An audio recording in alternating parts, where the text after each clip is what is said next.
Did you watch the horror movie about pogo sticks? No. Too many jump scares. Oh, hey, why do cows never walk out of horror movies? Why? They're able to stomach a lot because they have all those stomachs. They have 6 stomachs. Okay. This is a tough one. This is oh, that was a good one. What's Gollum's favorite horror movie? What? The Ring. Do. Hey, Chris, I was watching Yep. a horror movie about the apocalypse. It took me 5 minutes to realize I was just watching CNN. Ha ha!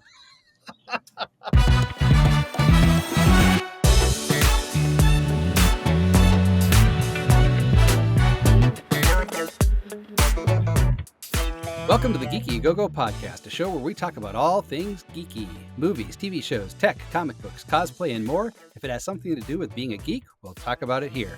My name is Anthony Pizzuto. Let's get this party started. Joining me today in the Go-Go, as always, the amazing Chris Nitro. What's going on, Chris? Nothing much. Okay. Good. Didn't get to hang out with you guys for 2 weeks now. I know it's been a while. On the road, flying around. Yeah, busy. I've been doing stuff. Yeah, it's crazy. Mm-hmm. Well, we're still wondering about Eric's diplomatic mission. Yeah, I think he's like just trying to find an easy way to get out of this, and he's making up stuff like he's important or something. He doesn't even listen to the show, so we can talk all the smack in the world about him. He'll be like, "Hi guys, miss you." No, you don't. We love you, Eric. We miss you. We need a third. All right, so before we get into this week's topic, let's do our highlights and lowlights.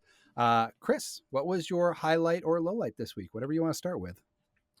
To be honest, I actually don't have a lowlight.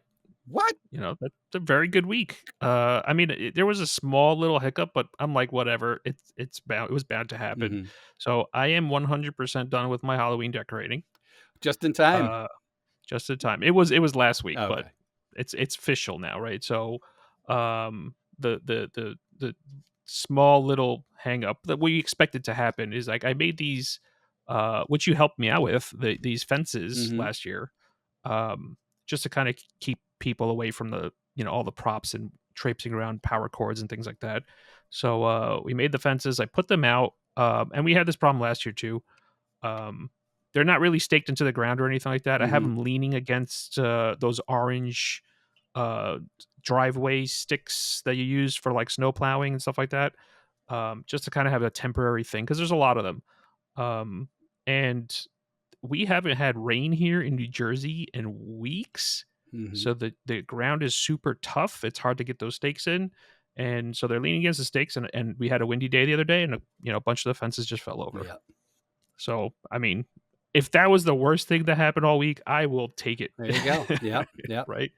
Easy fix, So, yeah, no real issue. All the highlights. Like I said, done with Halloween decorating. Mm-hmm. Fantastic. We're happy with all the stuff. What else? We got we've been prepping for our first North Jersey Ghostbusters event tomorrow. Yep. We're recording on Friday. It's going to happen tomorrow on Saturday, October 26th. This episode won't air by then, so hopefully we'll report back. But we were invited to downtown Cranford, New Jersey's Ghostbusters Day. So the North Jersey Ghostbusters will be making an appearance. I'm super excited about that. Yep. Preparing costume, preparing this. We have slime to give away. That's awesome. We hope to have a great time. Yeah. But yeah. That's awesome, man. No, it's going to be, I'm about 90% right now. Because Saturdays are such a bad day for us. We've now added an activity for one of the kids now. So, but we're going to try. Okay. All right. What about you? What are your lowlights and highlights? Well, let me start with a low light and then I'll move on to the highlight because we don't like ending on a low light. So my low light is I have Bell's palsy. So I know. So if for those of you who are watching, I'm smiling and half of my face is paralyzed. So I can't close my eye. Actually, it's getting much better. It started while I was it actually started at Comic-Con. Ooh. Yeah, it started as a headache, and then I lost on Thursday. Then it went from a headache to losing my sense of taste and my tongue going numb. Thought it was COVID, wasn't COVID. And then I woke. Then I had to fly. I went to urgent care. They thought it was shingles, so they gave me stuff for shingles. Went down to Florida on Sunday. Woke up Monday morning, and my face was paralyzed. And so I had to go to the emergency room in Florida. It was a thing. The good thing though, I had this 10 years ago, and it was way worse. This is like 80% better than it was 10 years ago. So I'm hoping that because I've had it before, it's just going to be mild. I'm getting better, but I still have facial paralysis. So that's my low light, having to be presenting in big meetings all week long with an eye patch. But I did crack out the pirate jokes and the Bond villain jokes, and yeah, it was that made up for it. Highlight. So I booked my first Audible. So I'm reading an audiobook. Nice. Yeah. So I auditioned, I got cast. I just sent in my first 15-minute checkpoint just to make sure the writer is good with it. Um, it's a 300-page psychological thriller. And I'm not going to talk much about it beyond that because it comes out. The book itself comes out on the 31st, and I think the audiobook is scheduled to come out at the end of November. So I'll talk more about that when it's released. But yeah, but super exciting. It's I didn't realize it, but there's over like 30 characters that I have to do. And so this is really going to stretch my abilities, but I'm excited. It's going to be fun. I'm feeling confident. I can't wait to get the feedback on my first cut, and yeah, and we'll be talking about that in a future episode. So that's my Nice. highlight. Sorry. I mean, sorry to hear about the palsy, but Oh, thank you. I mean, that's what are you gonna do, kind of thing. Yeah, it's like you can't prevent it. You can't. It just happens. It's like chickenpox. It's actually the same virus that causes chickenpox, and I had chickenpox twice. So I'm just like one of those special people that gets all the nasty stuff a couple times. So hopefully this is the last time I'll get it. All right, cool. Yeah. And speaking of, since I have a spooky face, why don't we talk about our favorite season, which is spooky season? That was a perfect segue. You did fantastic. I'm gonna applaud you for Thank that you. one. Okay? Thank you. Oh my God. If you're watching this for the very first time, I normally don't look like this. Okay. So watch some of our older episodes. All right. This week's topic is spooky season movies. So Nitro and I decided to share some of our favorite spooky season flicks. What's spooky season?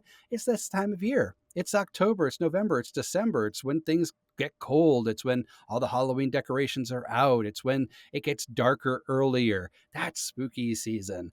And so we wanted to put together a collection of horror films that give us those great Halloween, fall, and winter vibes. And we wanted to share them with you. Now, I want to preface this. These are not our all-time favorite horror movies. I mean, horror is an all year round activity, but we felt these ones really connected to this time of year in one way or another. We'll do a follow-up show on our favorite all-time horror films. These are also in no particular order. And how we'll do this is we'll just kind of do 5 rounds. I'll do one, Nitro will do one. We'll do 10 in total. And hopefully your cues will be inspired at the end to watch some of these. And if we missed any, you can let us know by shooting us an email at mailbag@geekyagogo. All right. So, Nitro, are you ready? Ready. And actually, I said I was going to go and then you would go, but I want you to go first. So, Nitro, hit me with what you got. What's first on your list? Ooh, pressure. Yeah, I know. I'm Again, changing the rules of the game. Sorry. no particular order, folks. Yeah. Okay, this isn't the best movie ever, the best horror movie ever. Just selections we're making to recommend everybody watch this time of year. So I'm gonna hit one out of the park, right? And if you haven't heard of this film, shame on you. Okay. So the first movie I'm going to mention is The Exorcist. Ooh, Okay, yes. 1973 classic. Um, I mean, what is there to say? Like, how are you gonna describe it? You know, Linda Blair, Jason Miller, Max von Sydow, Hmm. like amazing, amazing actors and actresses. I mean, I don't even know. Did it go up for like serious awards other than I, like horror stuff? it won 2 Oscars. Um, Oh, well, there you yeah, go. it. I forget. Was it Best Picture? It was nominated for Best Picture. Uh, it was nominated for a lot of things. It won for Best Screenplay, Best Writing, and it won for Best Sound. But it was also Nice. nominated for Best Picture.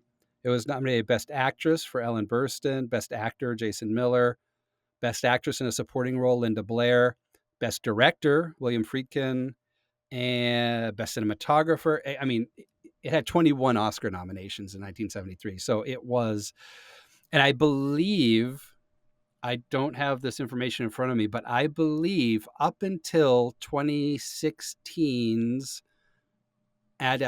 remake of Stephen King's it was the highest grossing horror film of all time. And then when Wow. it came out, it blew Exorcist out of the water. Yeah. Okay. Now that's a Yes. movie I with a mean, lot of history right there. yeah, definitely fantastic, fantastic film. Ch- Quick tidbit, Mhm. right? I'm gonna play my Greek card again, not geek, Greek. Okay. Jason Miller plays a Catholic priest, but he's happens to be Greek. And his mother is a Greek actress, Vasiliki Malyaros.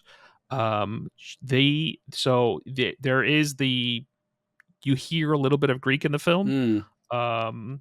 and so when I was old enough to realize what I was watching, like I was like, "Oh, Greek people, this is amazing." Oh my God, um, you're and hysterical.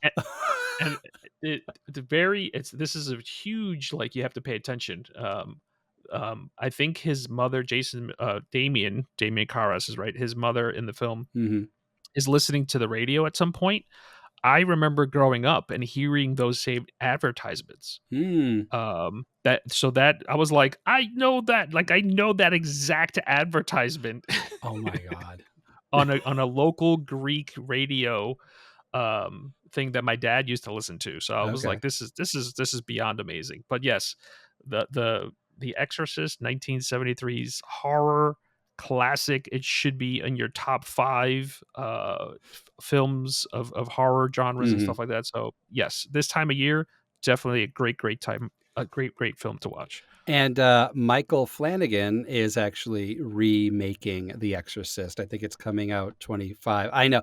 I'm torn. I am not a Flanagan verse person. I find his writing and directing to be wordy, and he's more tell than show, I feel. Um, I feel like he would be a really good author and not versus a filmmaker. But I mean, there's lots of people that love what he does. So, but I'm I'm sick and tired of all the remakes of classics. They're good. Leave them alone. Come up with something fresh, for crying out loud. All right, that's my done. I'm done with my soapbox on that one. And also, Chris, I just need to point out, I appreciate, because I think it's a uniquely Greek thing, because I only know this with Greek people, that you find the one Greek thing about everything, and that becomes the best thing in the world. You are a Nope. proud people. It is not unique to the Greeks. I Oh, know many, many people. I know Irish people that are that way. I okay, all know right. Indian people that are that way. Everybody is just proud of their culture and Okay, whatnot. all right, So, all right. but yes, we do wave a flag a little bit higher than everybody else. Yes, okay, yeah, I will take the compliment. Thank you. And the Greeks invented everything, right? The Greeks, yes, Exactly. You're welcome. yeah. Thank you for the telephone. All right. So you had Exorcist. Okay, so my first one is one from the 70s as well, 5 years later. It's Halloween, the original Halloween. I mean, you can't have Halloween season without Halloween. This is the film that I believe introduced Jamie Lee Curtis to the silver screen. I believe. I could be wrong on that one. This is a John Carpenter, written by John Carpenter and his wife, Deborah Hill. starring Donald Pleasance, who was the big name back then. He was the star power of the film. Jamie Lee Curtis playing Laurie Strode, who is I think, one of the original Scream Queens. If you don't know Halloween, it's the film that launched the character Michael Myers. Although in the film, the presence of Michael Myers was just credited as the shape, I believe. What was unique about this horror film is that it was purposefully built on psychological thriller. And if I remember correctly, there is no blood shown in this film. Yeah. So that was its thing. That was John Carpenter's thing. He didn't want to show blood in it. Because Friday the 13th had already done all that stuff. He didn't want this to be a rehash of Friday the 13th, which had come out, I believe, a year earlier. I'll have to look at that. That's also on my list. When did Friday the 13th come out? Oh, it came out in 1980. There were other films that were doing more of the bloody and gore and stuff, and he didn't want that to be part of it. So that was also what's unique about this show. But it's a fun, atmospheric watch. It takes place during spooky season, so you can't go wrong there. It has some jump scares. It has the creeps. It has the screams, and it has a legacy of, I think, like 10 films. So if you haven't seen it, please check it out. It is part of our entertainment culture sphere. And it's been remade a couple times too. Rob Zombie rebooted it back in like the mid 2010s, I believe. And that was all right. There are diehard Halloween fans that didn't like it. I thought it was okay. And then most recently, there was 2 films that came out that are directly tied to the first one, starring Jamie Lee Curtis. And they were there to wrap up the series in totality. So yeah, good flicks. Good choice for the she is the Scream Queen, because that is her film debut. It She is did appear okay. in a TV show Mm-hmm. prior to that, but that is her motion pictured debut. So Nice. yes, Jamie Lee Curtis, thank you very much for delivering us Halloween. Jamie Lee Curtis, not invented by the Greeks. Okay. Uh, I mean, I think she shortened her name from like Curtisopolis or something. Nice. All right. Round two. And again, these are not in ranked order. We're just kind of tossing the ball back and forth to each other. So what's your second pick out of your 5? I'm going with The Shining. Oh, yes. Stanley Kubrick's The Shining. Mm-hmm. Great. Jack Nicholson, Shelley Duvall. Mm-hmm. I mean, Danny Lloyd, the young little kid in the film. Scatman Carruthers is in it. Mm-hmm. He's a groundskeeper, right? Yep. Halloran. The fantastic movie. I mean, it's giving me goosebumps talking about it right now. Like, Yeah. just the scene where they're being chased at the end and whatnot. So I mean, and then like him being frozen. Spoiler alert again. This Why did you not see this if you're spoiled by what I'm talking about right now? Right, it's 1980 film. This has been around for many decades, okay? Yeah. Over 40 years now. Yeah, fantastic movie. The Shining, great film. Mm-hmm. Stanley Kubrick can't miss. Yeah, I mean, my favorite little factoid about this is they had to lie to the MPAA about the trailer, because they didn't want any blood in trailers at the Mm-hmm. time. So that the scene where the elevator doors open and just this fountain of red liquid Yep. pours out of them. We all know what it is, Sure. but they told the MPAA it's rusty water, Oh my God. and they bought it. It's about a flooded hotel. Yeah. That's funny. There's a really great documentary. I don't know if that's where this came from, but it's room 237, which is the room in the film. I think it's different in the book. And it's a whole documentary about the making of The Shining and about Stanley Kubrick himself. But apparently Stephen King did not agree with Kubrick's approach to the film. And Kubrick and King actually had a lot of lot of disagreements about this, to the point where Stanley Kubrick was like, I don't care what you think, Mr. Stephen King. This is my movie. And there's the opening scene. And again, I'm going back off of memory here, not the opening scene. There's a scene during the snowstorm where there is a red VW Bug that's like car crashed off the side of the road. Stephen King drove a red VW Bug, and that was Stanley Kubrick's way of saying, "Boing! This is my movie. Stay out of it." So I always thought that was interesting. But the documentary is really good. Check it out. Yes, The Shining.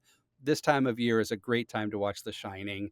It has that atmosphere, that chilliness to it, that graininess to it, the psychological component, and also, if you haven't read the book is if the movie is a 10, the book is a 15. The book is so much better than the film. They stand on their own in two different ways, but the book is just, there's so much more to the craziness of the Overlook Hotel. So check that one out. Awesome. Next up, Anthony. All right. Well, since we're talking about Stephen King, Misery, 1990s, Stephen King's Misery, starring Kathy Bates, and why is his name escaping me right now? And I don't have him up on IMDb. Directed by Rob Reiner. Oh, James Caan. How could I forget that? Misery. Again, isolation, winter. It's not a monster. The monster is humanity. It's mental health. It's obsession. That's the monster in this film. So good. This film truly launched Kathy Bates as a star. She, I believe, won an Oscar for her role as Kathy Bates. Let's see. It did win one Oscar. Yes, she won the 1991 Best Actress in a Leading Role for the role of Annie Wilkes. You can't go wrong with this film. It's a wintertime film, so it's in the spooky season, brief. It has that anxiety of being trapped. It's almost like open water with no sharks. Kathy Bates is the shark, and James Caan is just floating in there, holding on for survival. He can't do anything. He's trapped. Such a good movie.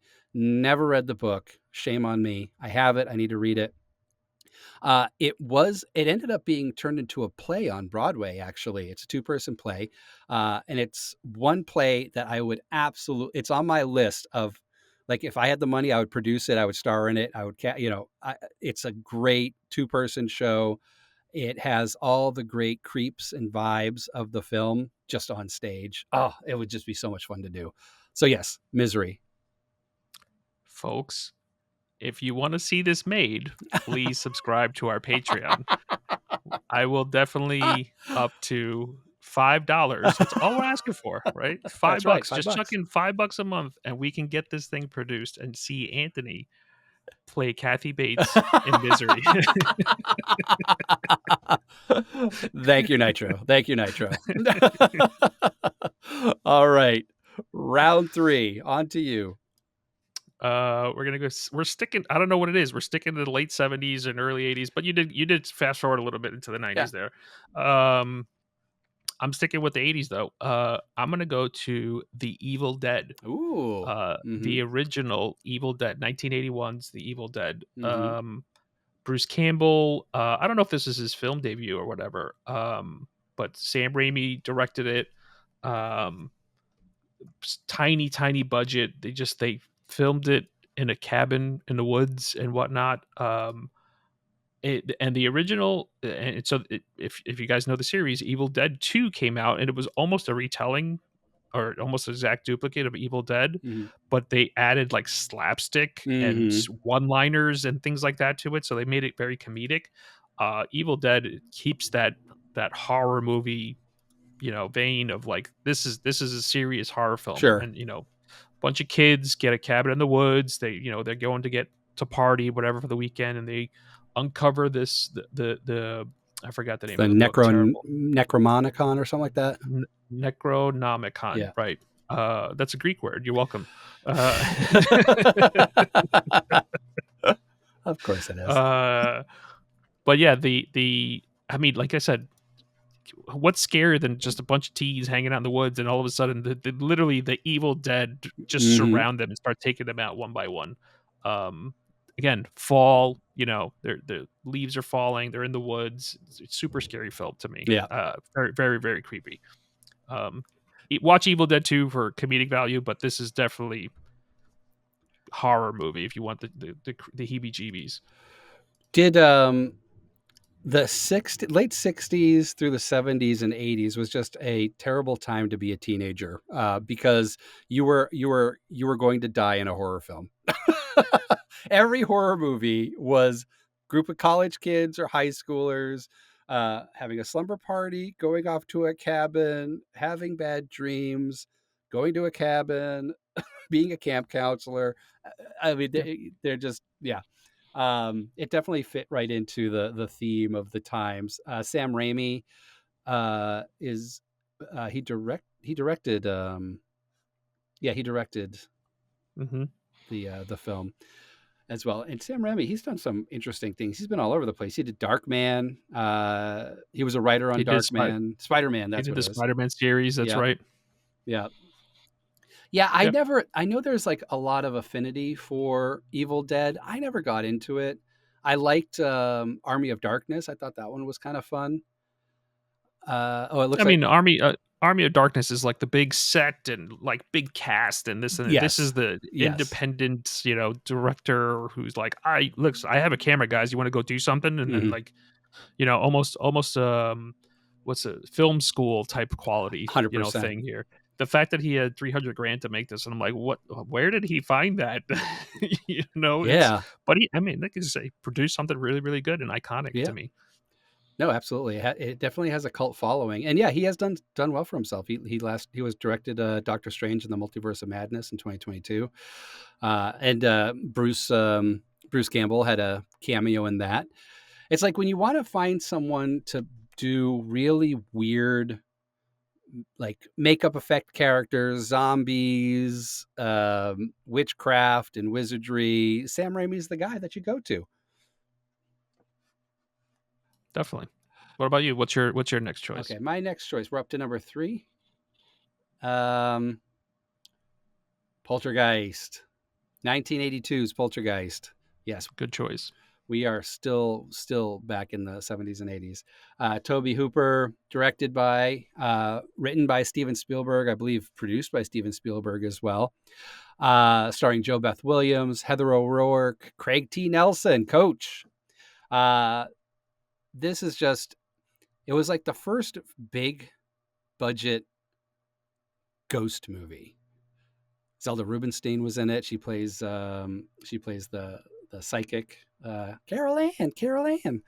Mhm. Um, but yeah, there's just lots of creeps in it. It's a family. It's also one of those movies that really does the good, peaceful setup. Like the horror movies, they start with a good, peaceful setup. It's all laughs and fun. And, oh, we're moving into our nice house, and brother and sister are fighting, and mom and dad are loving on each other. And then all of a sudden, shoes start dropping.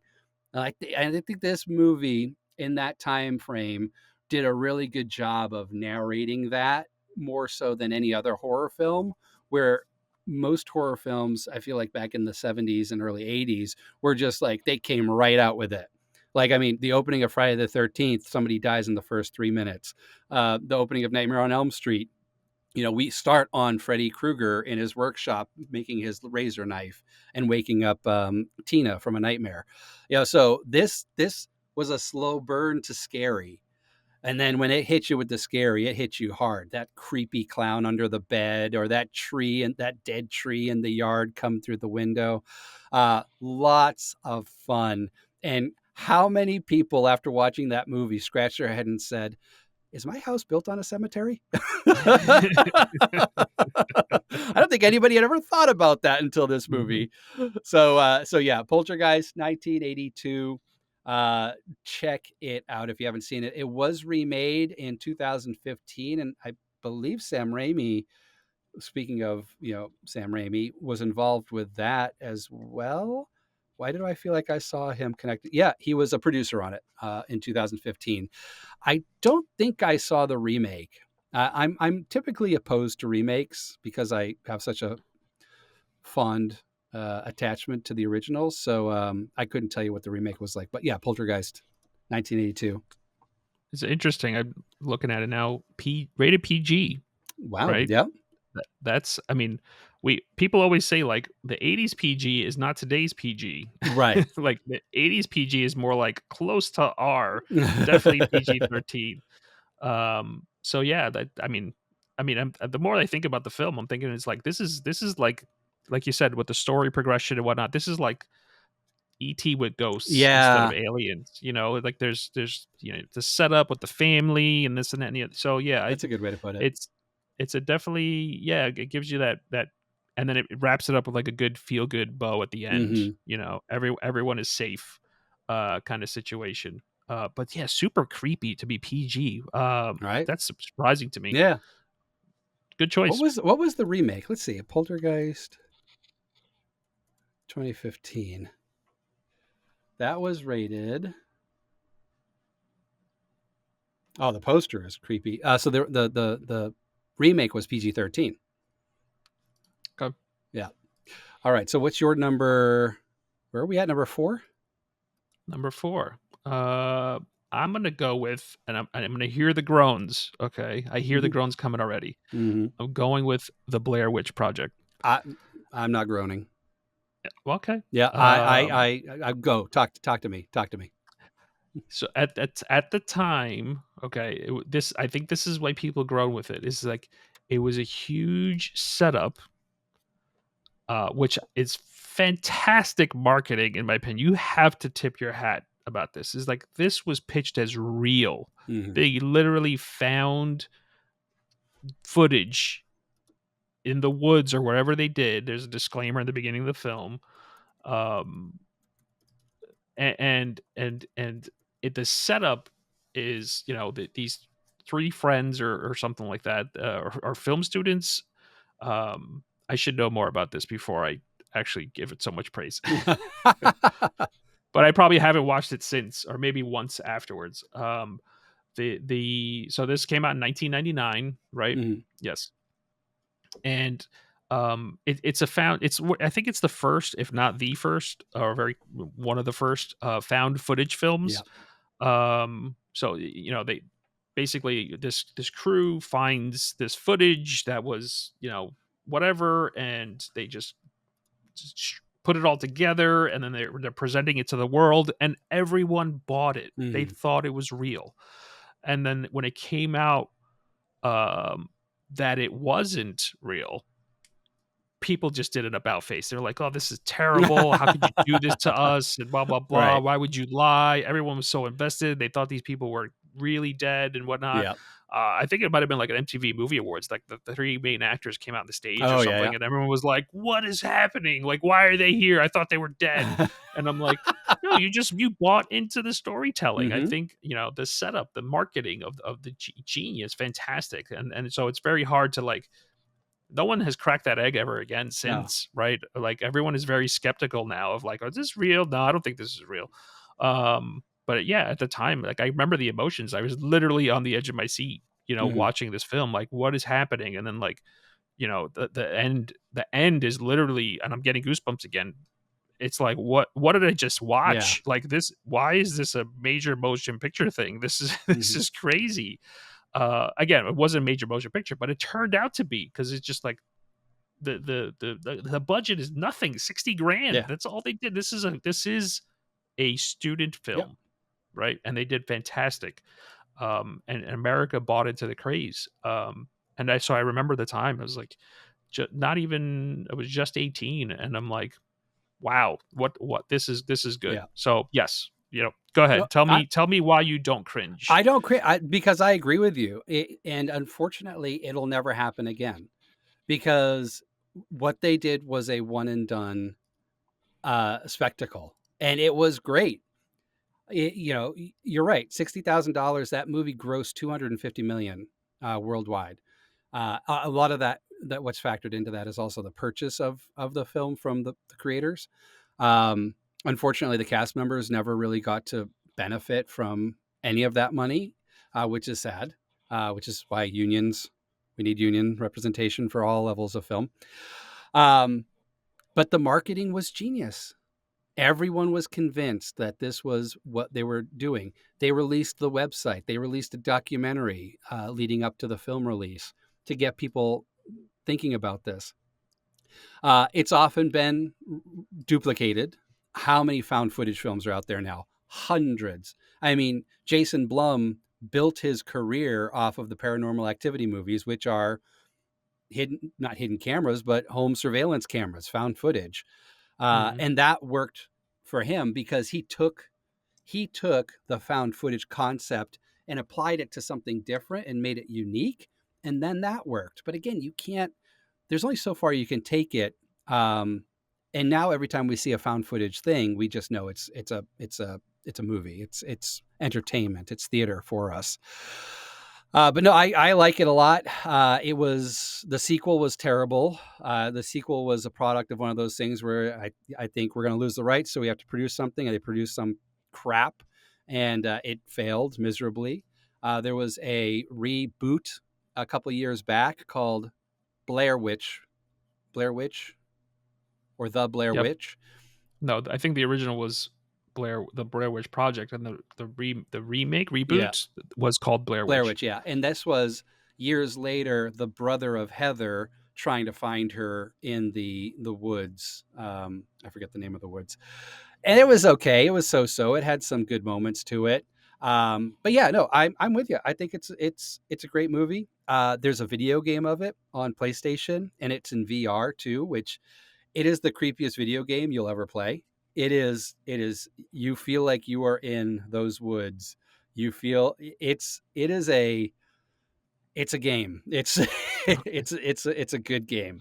I actually might go play it again. It's a creepy game. But yeah, no, cool, good pick. Good pick. awesome.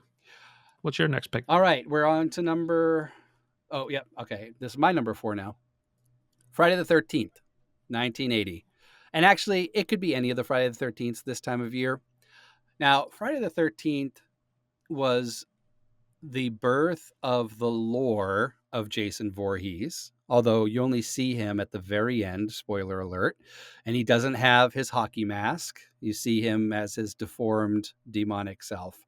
The real villain of Friday the 13th, the killer, is Jason's mother, who's seeking revenge on the teenagers at the cabin who were getting nookie and not watching her son who drowned in the pond. And so this is a revenge story. It takes place at the beginning of summer, so it's not within the spooky season time frame, but there's something about just being in the woods. And maybe it's because I'm from Maine, but it's something about being in the woods that makes me think of winter. And that's why this is on my list for spooky season films. Plus, the Friday the 13th series is in that pedigree of horror films of the 70s and 80s that you have to watch this time of year, like Texas Chainsaw, Phantasm, Friday the 13th, Nightmare on Elm Street, et cetera, et cetera, et cetera. Jason Voorhees, Friday the 13th, they're in that, graduating class, with, for lack of a better term. Directed by Sean Cunningham. There is talk, I don't know if it's confirmed, maybe it is, that Peacock might be doing a new Friday the 13th series. Friday the 13th series release date. Okay, so there's going to be a Friday the 13th prequel coming from A24. Is it called Thursday the 12th? Oh, good job, Chris. Good job, Chris. Anyway, Friday the 13th. You all should have seen this one. This is number 4 on my spooky season watch list. And again, Nice, any of good pick. them. There's 10 of them. So, and they're all a hoot. I mean, it is hilarious that the hockey mask that makes no appearance at all in the film, Mm-hmm. and you don't see Jason up until that last second, and I'm like, what? This is super creepy. So yeah, I agree. It's Mm-hmm. up there. I mean, obviously, it's in the annals of horror film history. Because I mean, how many sequels has it spawned? Oh, 15 or there's a something? lot. Yeah, there's many sequels. There's then Jason Blum did no, not Jason Blum. Michael Bay did a reboot of it back in like the early 2000s. Late 90s, we saw Freddy versus Jason, which was a phenomenal matchup between two icons. But yeah, there's a lot of them out there. And then also, you know, kind of going back to the hockey mask, the question in Scream that got Drew Barrymore killed. Who was the killer in Friday the 13th? Jason. No, it's Jason's mother. Yeah, like, you know, it's one of those things. What's that, the Mandela effect? Mm-hmm. You know, everybody thinks that Friday the 13th the killer is Jason. It's not. It's Jason's mom. Nope. And fun Nope. fact about Jason's mom, she only took the job because she needed to buy a new car. It's as someone does. As Yeah. someone does. She was what is her name? Betty. Friday the 13th. Her name was Betsy Palmer, not Betty. Betsy Palmer, and she was quite the legit actor back then. And yeah, she needed to earn some money to replace her car or fix her car, and this came along, and so she took the job. She's only in it for like 5 minutes, if that, 10 minutes, but she made enough to get her Jeep fixed. So good for her. Good for her. Nice. All right, last round, number 5, Nitro. Take us away. I'm gonna recommend this film because it's a little bit near and dear to me. It may not be like the best or whatever, but I liked it a lot. 28 Days Later. Mm-hmm.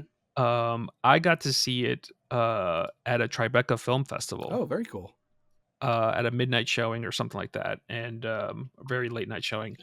And I couldn't tell you who was speaking, but it could have been Cillian Murphy. Mm-hmm. Cillian Murphy's in it, folks. Brendan Gleeson's in it. Um, Christopher Eccleston is in it. Mm. I mean, it might have been Danny Boyle. I have no idea, but someone came out to speak at the end of it. Yeah. And just trying to explain about, you know, what their decisions they were making when they did it and stuff like that. So like I appreciated all of that, and that's why I'm like, this is why I enjoyed going to Tribeca. Yeah. Is you got to see and hear these people about the whole magic of filmmaking or movie making. Sure. So I liked it. I thought it was super creepy. I thought they did it in they did a zombie film. Mm-hmm. Again, folks, if you have not seen these films, shame on you. Right. Okay. So 28 Days Later is a zombie film. They did it in a way that was very real to me. And you know, the protagonist in it is Cillian Murphy, and he literally is like in a hospital and he wakes up from a coma. Like all this chaos happened around him, Mm. and he survived it because, like, I guess everybody thought he was dead or something like that, or they just weren't worried about him. So yeah, he's just traversing through England, trying to stay alive, kind of situation, and comes across other people who are in the same situation.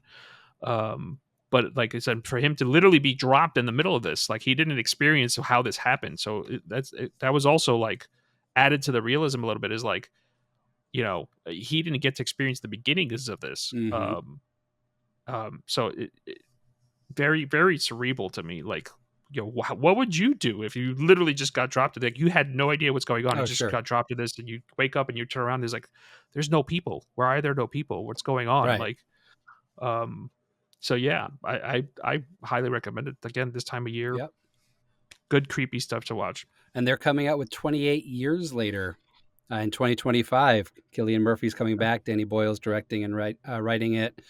Aaron Taylor Johnson will be in it. Jodie Comer, Ralph Fiennes.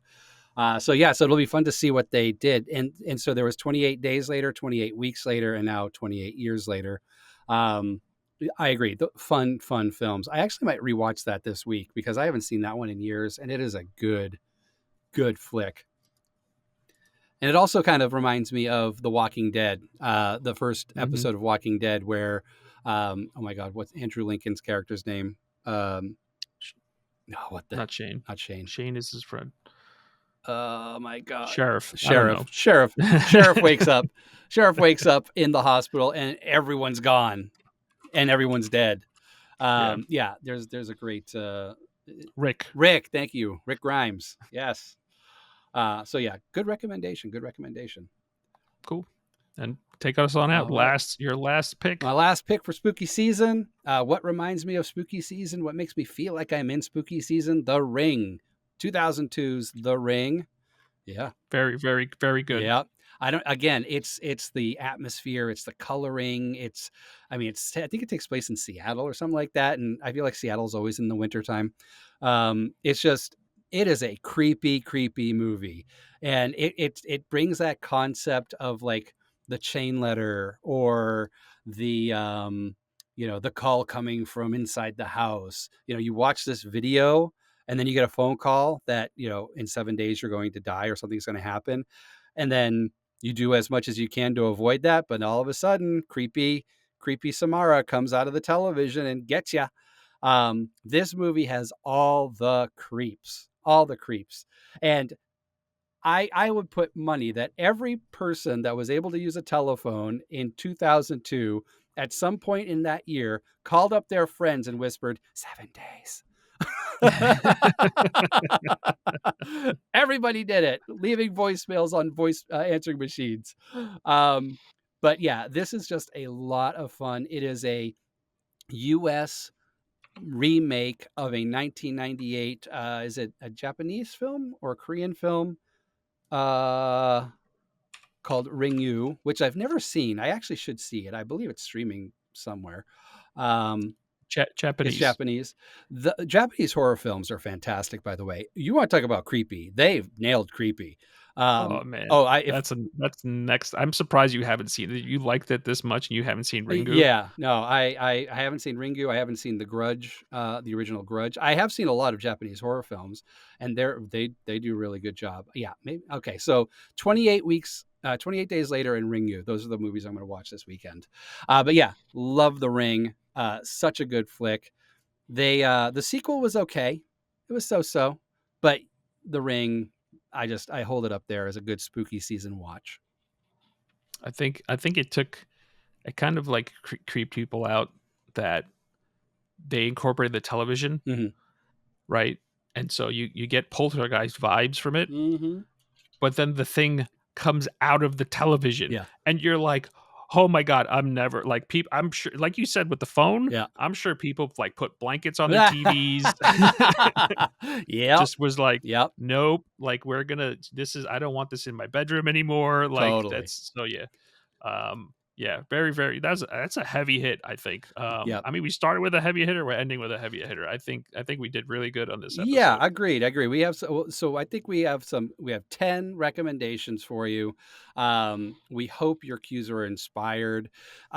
Did our recommendations make your spooky season list? Well, let us know. Is something missing? Let us know. Shoot us a line at mailbag@geekyagogo.com, and we'll talk about it in a future episode.